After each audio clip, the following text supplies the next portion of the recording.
Alaikum. Marhaban.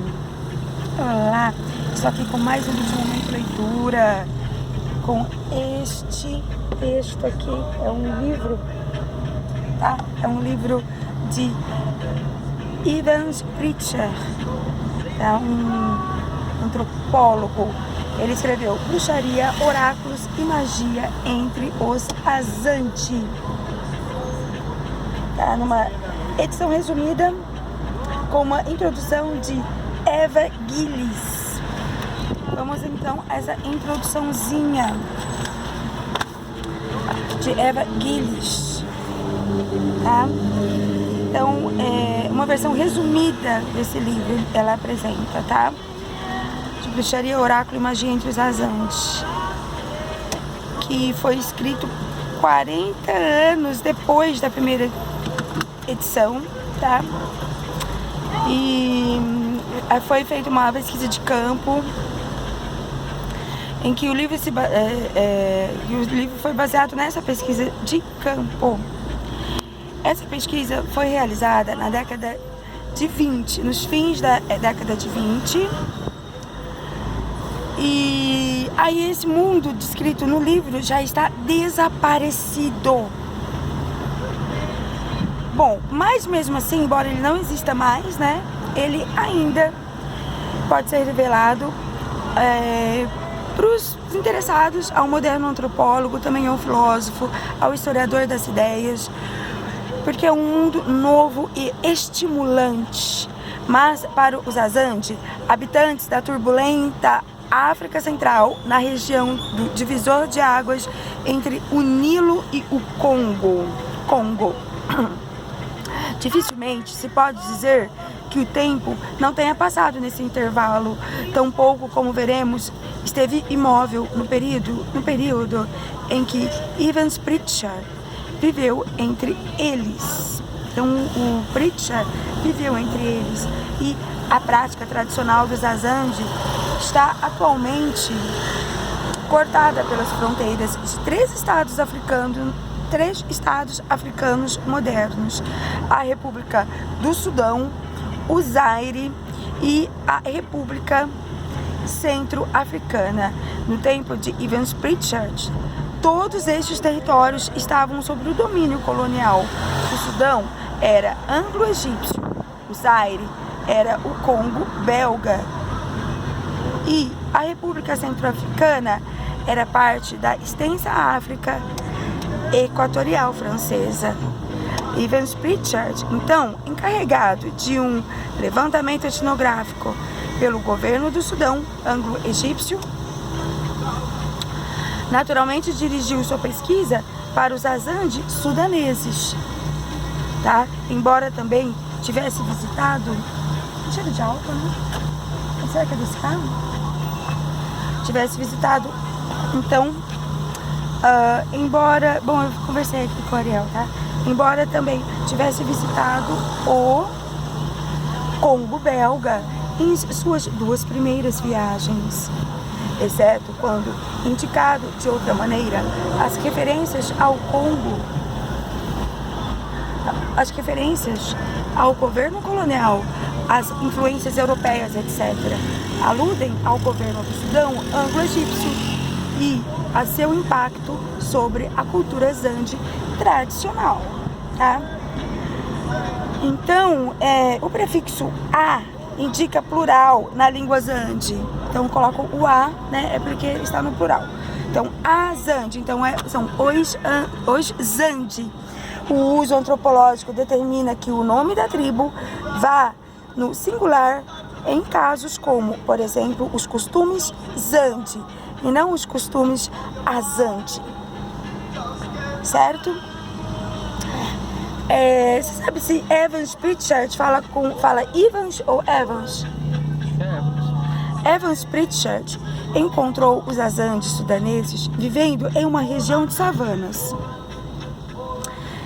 esparsamente arborizada, uma planície vastíssima, cortada por inúmeros cursos d'água de pequeno porte, acompanhados por matas ciliares, A morfologia da região se revelava somente na estação seca, de abril a novembro, quando o mato era queimado. No período das chuvas, todo o terreno se cobria de uma relva alta e densa, que tornava difícil a caminhada fora das trilhas e picadas. Os Azandes, sob a administração francesa a oeste, ocupavam uma área semelhante em termos de vegetação. Os que viviam no Congo belga, por outro lado, ocupavam o limiar da floresta tropical úmida, que se adensa na direção do Equador. Os Azande, nessa época, viviam do cultivo do solo, da caça, pesca e coleta de frutos silvestres. Cultivavam a eleusina, que é a eleusina corocana, que é o milho, batata doce, mandioca, amendoim, bananas e uma grande variedade de legumes e oleaginosas. Evans Pritchard menciona a abundância da caça e os enxames anuais de termitas, consideradas um manjar. Vamos ver depois o que significa isso. Os Azande também se revelavam exímios ferreiros, oleiros, entalhadores, cesteiros, etc. Contudo, no tempo em que Evans Pritchard residiu entre eles, tinha poucas oportunidades de comercializar seus artigos ou incentivos para cultivar produtos vendáveis. Nesta medida, importantes aspectos de sua cultura ficaram a salvo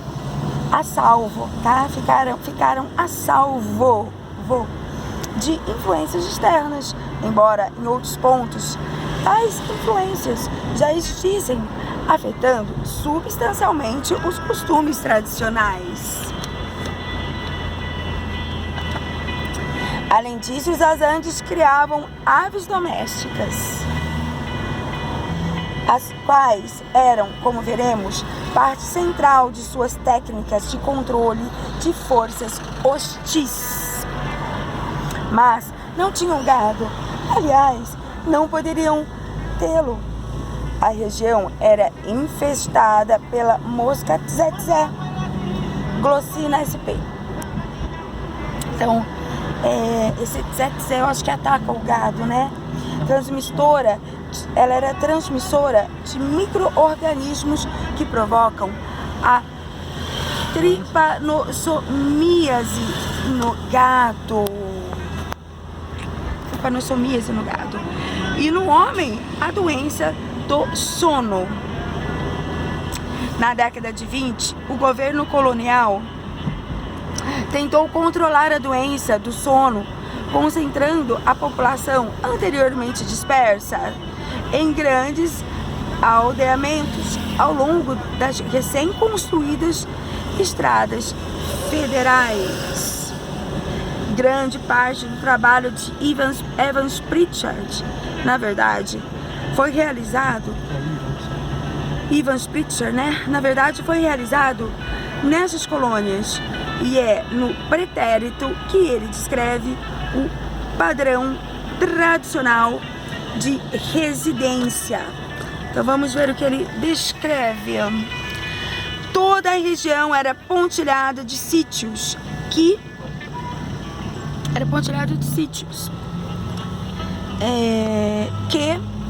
abrigavam famílias individuais.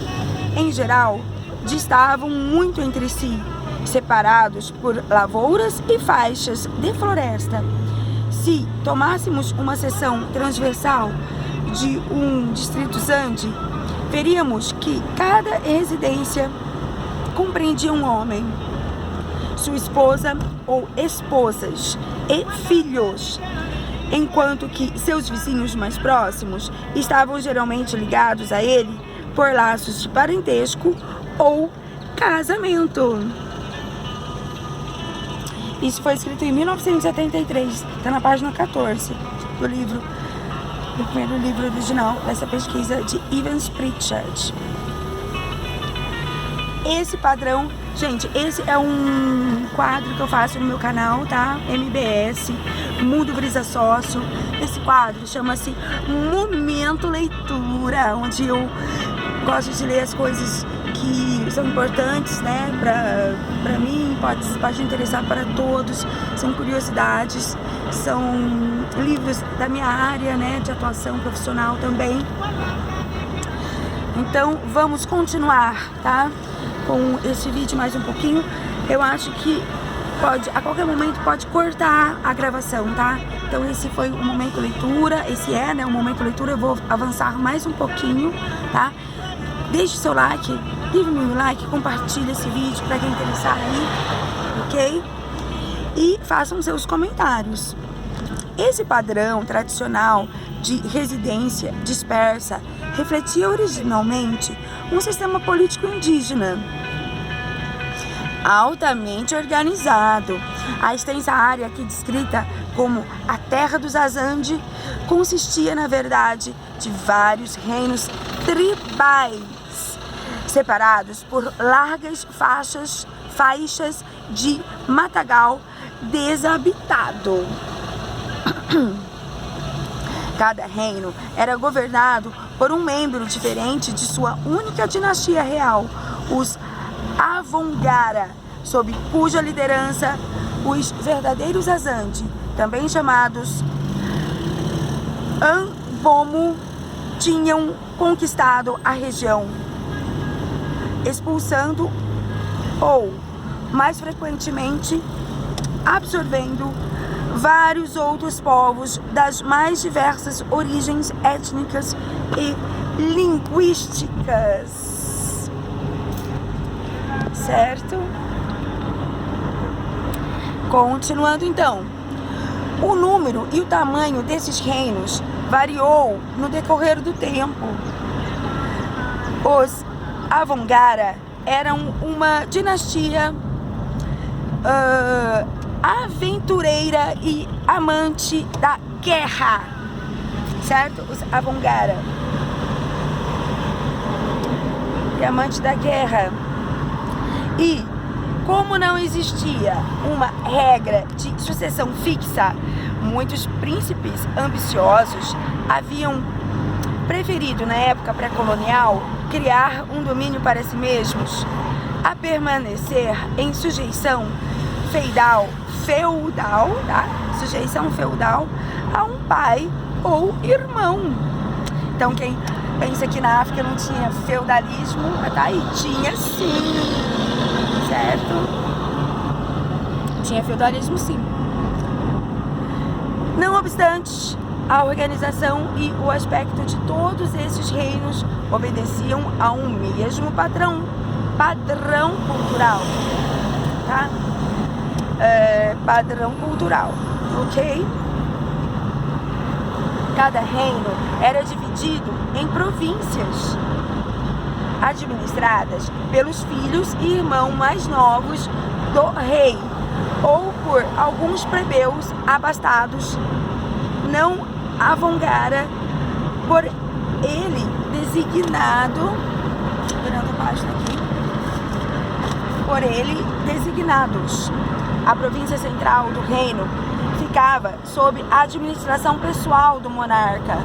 Os habitantes eram seus vassalos, em um sentido muito mais imediato que aqueles das províncias circundantes, cujos governadores gozavam de muita autonomia, embora estivessem obrigados ao pagamento de tributo ao rei e a atender a sua convocação em caso de guerra.